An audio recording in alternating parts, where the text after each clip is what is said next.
And we have intellectual capacities to talk about intellectual things, philosophy, science, or whatever, daily practical things. And that's great, but we don't need an intellectual rationalization of an emotional experience. What we need is an emotional resonance to make the emotion a shared landscape. Welcome to Point of Relation with Thomas Hübl, a podcast that illuminates the path to collective healing at the intersection of science and mysticism. In his conversations with visionaries, innovators, artists, and healers, Thomas invites guests into a relational experience that allows inspiration and innovation to emerge. This is the Point of Relation.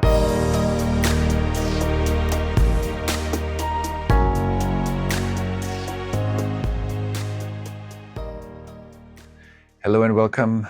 My name is Thomas and I welcome you to Point of Relation, my podcast. And today I want to invite you to explore with me the art of transparent communication.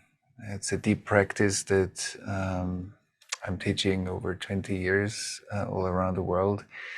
And why transparent communication is an evolutionary practice, and what are actually the skills, the benefits, and what is our contribution to our life, our world, our current world situation when we practice transparent communication.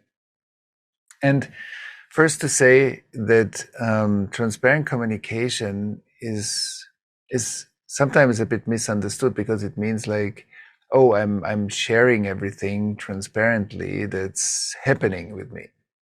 And that's, of course, that's great, and that's definitely part of transparent communication. But transparent communication is kind of an art form in the sense that it's a contemplative practice in relationships, in relating. It's a relational or a social contemplative practice. And because we, most probably everybody who's listening to this podcast right now, is not living in a cave in the Himalayan mountains somewhere and meditating for 20 years. And so our contemplation and meditation is actually our life in the world, in society, in families, as parents, as partners, as husbands and wives, as citizens that contribute to our society. And that's why we want to bring more and more awareness into the relational process, and through a continuous practice, we strengthen our capacity to illuminate or feel, experience, and be in relationships in a higher resolution. Because basically meditation and contemplation are designed for us, to a certain extent, to see and experience life and feel life in a much higher resolution, which means with a much higher awareness. And that higher awareness enables us to see things that we didn't see before. And so when we practice transparent communication, we often say that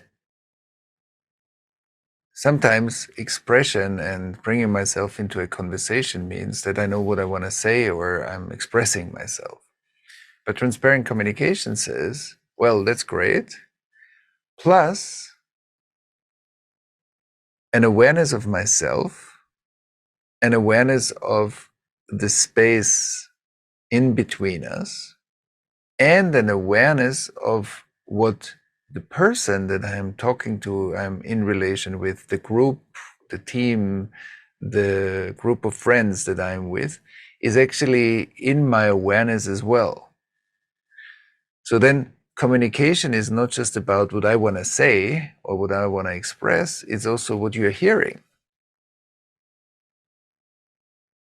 And so an entire awareness process of the person that speaks, the space in between, and the person that listens needs a lot of attunement. That's why I called my next book Attuned, because attunement is the data flow awareness that happens between us as we are in relationship or as we are relating to each other. And I love the analogy of, there was a time when you downloaded a video and then you watched a video. And nowadays, very popular, you're streaming your video as you're watching it. And so streaming is actually a lot like relating. Present relating is like data streaming. It's like Netflix. It's a moment-to-moment awareness of what is actually flowing between us, circulating between us, or what is actually not flowing between us. And that the dyadic or the group experience has a heightened awareness of that process. So when we speak to each other, when we relate to each other, when we are with each other, even when we hug each other, a lot of data is being exchanged. And the more we are, first of all, embodied in that data and aware of that data, that's a sense of intimacy. Now, speaking of intimacy, I want to invite you for a moment into a small thought experiment. It's not only a thought experiment, but a small experiment. So when you listen to me right now, I am happening in your central nervous system.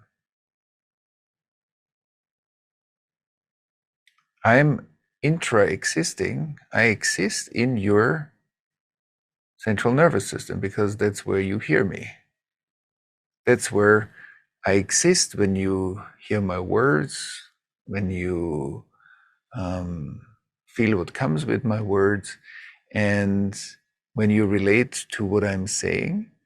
Your sensory input channels, in a way, Thomas into your central nervous system, and there you make the meaning of what you hear, whatever that is. And so relating is actually always a very intimate process. Why?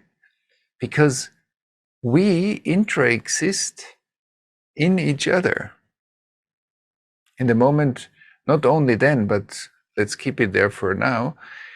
In the moment we see each other, we hear each other, we feel each other, we exist in each other. And the capacity to be present to that fact, and the capacity to be attuned to the fact that we exist in each other, is amazing. Why? Because a lot of data is anyway happening in us that we already received, that informs me. When I listen to you, you inform me. So I have a form of you in me. And when we are open, what does it mean when we are open? When the data goes in deeply, then I have a physical experience of you. I can feel you through my body. I can feel your body through my body. I have an emotional experience because emotions are the connective tissue of life. I have an emotional experience, a physical experience. I have a mental experience. I can understand, I can join your mental sphere with whatever you tell me, and I can co-inhabit like the mental dimension with you, and that's how we understand each other, or sometimes don't understand each other. And then there is a relational dimension, like the way how openness is actually an openness, a relaxed, regulated state of our nervous system creates what in the polyvagal theory often is called the kind of the social engagement zone, is that when you and I rest in that social engagement zone, that's where we are the most open to receive each other, to listen to each other, to be with each other, to be creative with each other, and to have a feeling that we share a space. And so transparent communication, in a way, is a training of making that internal, already existing information that we carry of each other in each other, that to pay more attention to that. And that communication is not just an intellectual process, it's always a cognitive intellectual process combined or not combined with an emotional experience, with a physical experience that also leads to our groundedness. Like that we feel, okay, we are anchored, we are grounded in the body, and what I say and what I feel emotionally and physically is aligned. There is an understanding. Or we could say things make sense. When something makes sense, it means that it's felt and thought as one. When thinking and sensing are not two, but when thinking and sensing is one process, it's one flow throughout my nervous system. That's sense making. Then things make sense. I can feel it, I can understand it, and it makes sense. Often, though, and especially where we are hurt, traumatized, wounded, or unconscious, the thinking is a bit or a lot split off the emotional and the physical experience. And then we can talk about things, but we don't feel them. So if we talk about things that we can't feel, what we transmit into the relationship is thought patterns, thoughts and belief systems and kind of cognitive structures. We transmit those into the space, but we transmit something else through our body.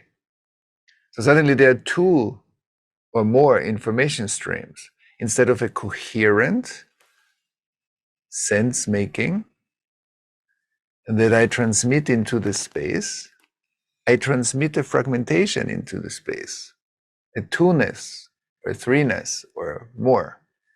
So, because communication is also about the coherence of the information that I send out.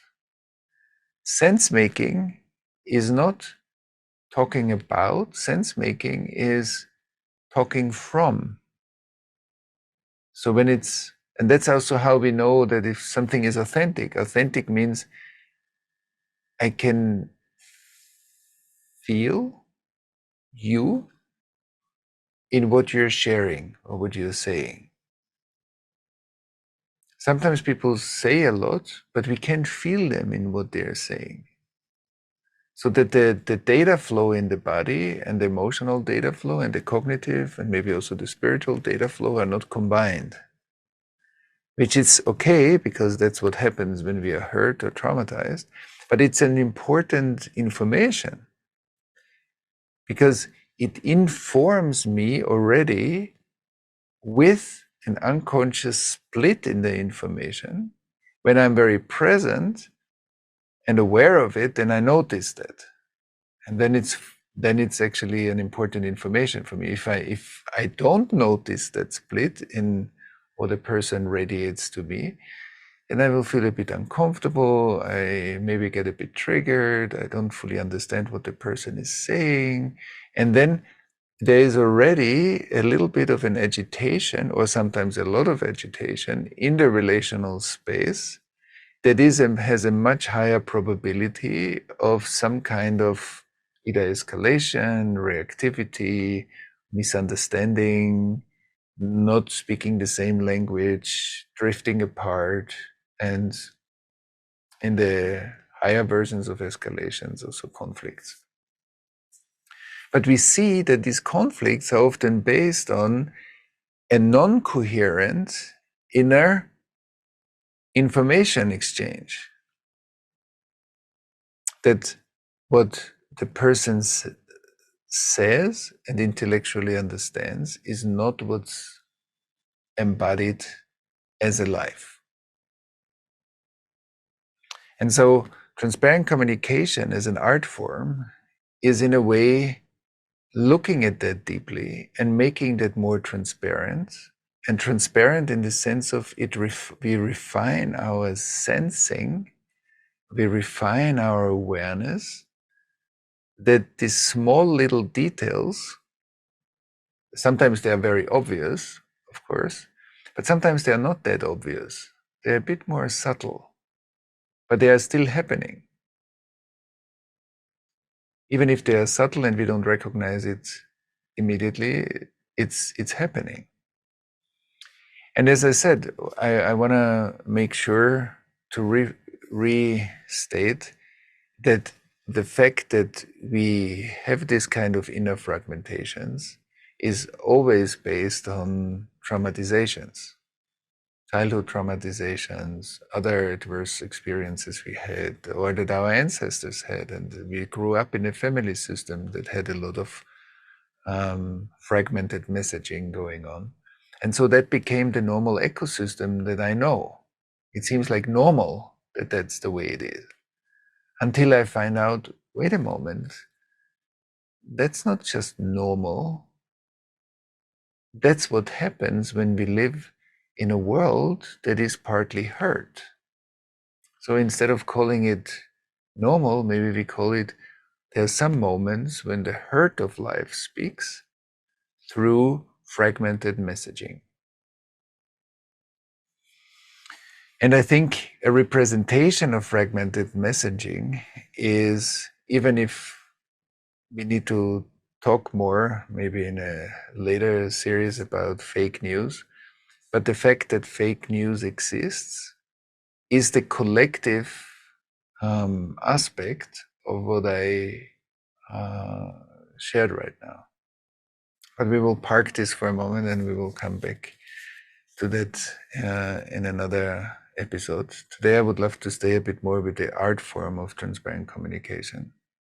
And so transparent communication as a contemplative practice, and that contemplative doesn't necessarily mean in meditation. It can be in very lively and energized conversations that I'm very present in and or very present with. And I notice many things, and I'm aware of many aspects of the process of relating while I am in very different environments. It can be business meetings, it can be our parenting experience, and it can be with our loved ones and dear ones and families, or as a citizen in society where I express my agency. And so it's an awareness process based on a more coherent interior, and we will in one of the next episodes also do a practice, kind of an tuning our inner instrument, because the coherence in my nervous system between my cognitive functions, my emotional functions, my physical functions, that's the music instrument.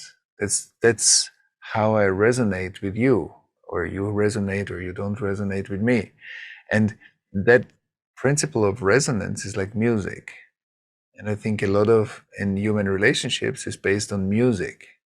And the more open our nervous systems are, the more refined is the quality of listening to the music that we send out.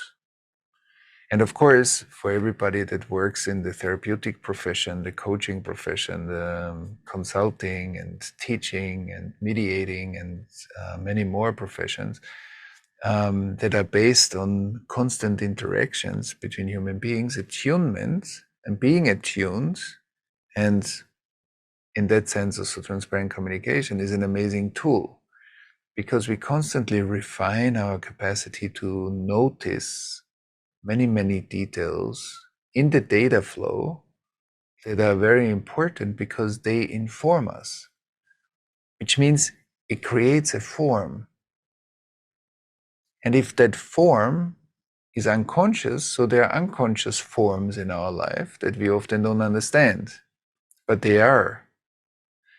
And then there are the conscious forms, so I'm aware of the process and I'm consciously informed. And that, of course, is very helpful, not only for myself, because that awareness also radiates around me. And so it becomes actually part of my impact that I have on life is awareness-based. All the parts in me that I'm aware of have a conscious impact on my environment all the time. So it's actually part of a conscious ecosystem, or that's what I can contribute to any kind of ecosystem I become part of. So transparent communication is kind of a refinement and turns relating into an art form that we can more and more refine. And that leads, of course, more and more to the fact that my capacity to include more of the world is growing. Because every time I get overwhelmed or a certain part of the world meets me in a place where I can't process or compute it, I externalize it. I begin to other that part of the world. It's there, it's them, it's he, she, it's that. And the more I clarify my own inner world, and that has nothing to do with the things that I agree to, the values that I agree to, or that I disagree with. That has nothing to do with that. It has something to do with computing the experience in the first place before I even respond. Because reacting means experiencing something only partly, because where we get triggered, we need to react against that experience. And responding, we are responding to, which means I experience the experience first, it lands in me, it's informing me, and then my intelligence is able to respond to it. But when we get triggered, we don't respond, we react, which means the information that we experience doesn't go in, it doesn't really inform us, because it hits a trigger, it hits a trauma, it hits an unconscious layer in me. So I actually push that back because it's hard for me. Then we often say it's a difficult moment, it's a difficult situation, it's hard for me. These are all words that cover up my inability to relate to something. That's why I often say in the supervisions with therapists or coaches, say like when there's the notion of a difficult client, but the difficult client is never outside. The difficult client is always in the facilitator. There's something difficult that I experience with a certain person or a certain situation or a certain character or a certain personality structure that is hard for me to handle. But it's different. If I don't know that, then I say that person is difficult versus it's hard for me to experience that. And once I experience it, I can still agree or disagree with things that are being said or with things that are being done, and I will be even more effective in relating to what's happening. But I had the experience.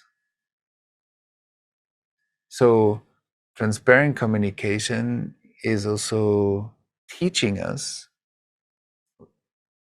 when, of course, when we are open and available for it, that every difficult situation or every situation that is harder is also, and I'm not talking about criminal situations or very abusive situations. That's not what I'm talking about. I'm talking about interpersonal situations in daily life or any kind of situation that I feel, it's harder for me to relate to that. And that's where my own personal work is very important, that I become curious what actually is my experience in that moment.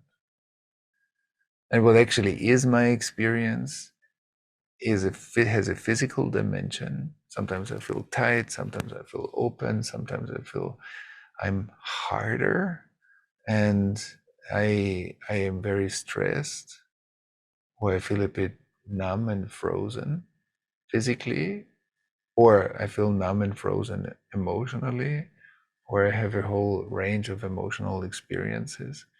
And so every time I run into a difficult or hard experience, I can ask myself, okay, if I take off the word difficult or hard, what is actually my real experience? Maybe I got very scared, maybe I became numb, maybe I just shut down and I closed myself. So there are many, many versions, as we all know. But it's great to look at this and to also say, okay, the emotion is whatever, fear or sadness or anger or shame, and my physical experience is tightness, stress. I don't feel my body. I feel my body, but I'm not really grounded. I'm kind of above the ground, and I begin to develop a deeper awareness of my inner states in relation to the world. And so both more relational attunement, more feeling each other when we talk to each other, noticing the small little details that happen when we relate to each other without even pointing anything out. It's not about pointing it immediately out. It's about first being aware. And not to forget that when I'm grounded in my body kind of knows your body. We feel a lot in the physical body when we are open and when we practice it. My emotions know your emotions. I don't need to have you explain me what you're feeling emotionally. I'm feeling it anyway. And then, because sometimes we say, okay, what are you feeling? Because I don't feel what you feel, I ask you.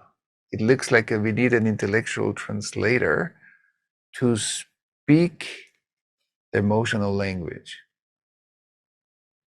And we have intellectual capacities to talk about intellectual things, philosophy, science, or whatever, daily practical things. And that's great, but we don't need an intellectual rationalization of an emotional experience. What we need is an emotional resonance to make the emotion a shared landscape. And that creates safety, it creates togetherness, that creates the feeling somebody is really listening to me. I feel heard means when somebody enters my emotional world with me. And when we share an emotional space together, we feel heard, we feel felt, we feel that somebody really got us. And that often leads to like an easing of tension, of stress. And then it's also much easier to come up with creative solutions because our whole nervous system is in a different state. And that state can be creative, curious, find some solutions, and know how to find support much easier. So Many of these things, of course, that I talked about now, you can also find in my book, Attuned. And in one of the next episodes, we will go deeper into the practical application. We will do together also a practice, like an inner body attunement practice, how we can tune our instrument, our body, and our whole inner coherence flow.